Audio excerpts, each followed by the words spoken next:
Fall harvest is well underway for many area farmers. KELOLAND's Ariana Schumacher shows us how the grain gets from the field to the grain elevator.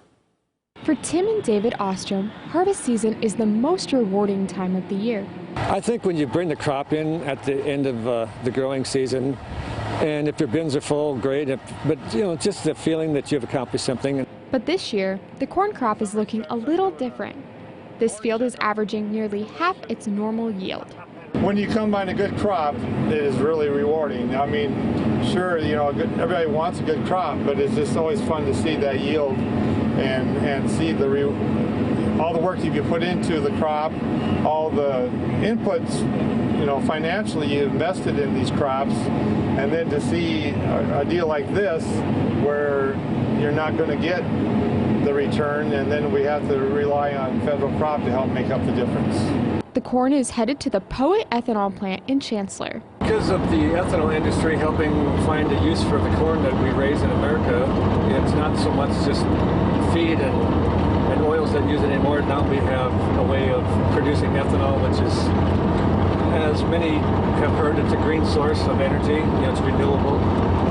So obviously that's, in South Dakota, that's our marketplace for our grain. Nearly 90% of Ostrom's corn goes to the ethanol plants, where it is then created into a product for consumers. Our job here is to take that corn and convert it into ethanol. And so we take into account about 40 million bushels a year and produce close to 120 million gallons of ethanol each year. Along with that, we also do merchandise a fair amount of additional items such as corn oil, as well as various animal feeds. Harvest season is ahead of schedule this year due to the dry conditions.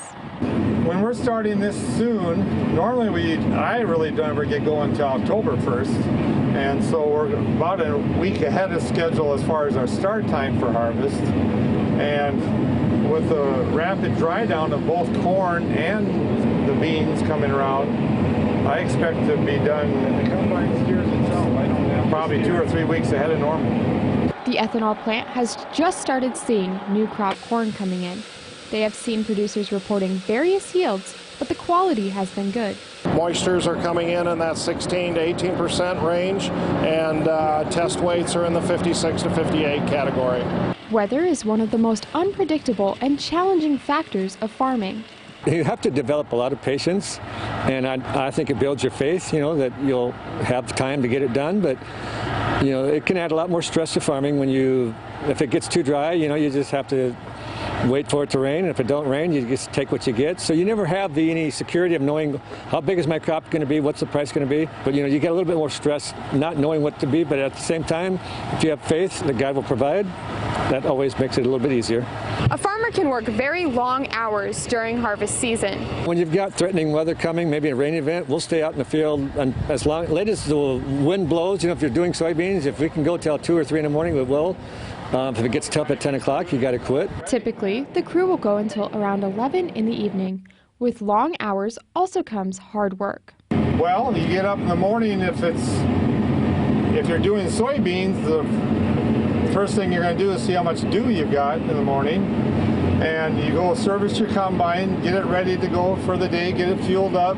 So for me, because I'm usually the one hauling loads, I live in one of our trucks, and most of our grain will go to the grain bins. So I wait for a truck to get filled to bring it home and unload it and sneak into the house real quick and grab a bite and take it with me. The busyness of harvest is also felt by the ethanol plant workers. Our corn receiving hours typically are 7 in the morning until 6 in the evening, and so we're bringing in corn. At the same point, we're shipping ethanol 24 hours a day, and we're also shipping animal feed during the daytime hours. So a fair amount of activity that goes on here in the plant. But for many farmers, they wouldn't trade this lifestyle for anything.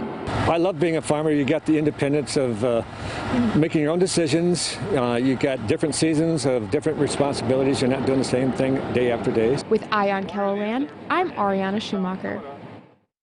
Farmers could be done with harvest as much as a month ahead of schedule.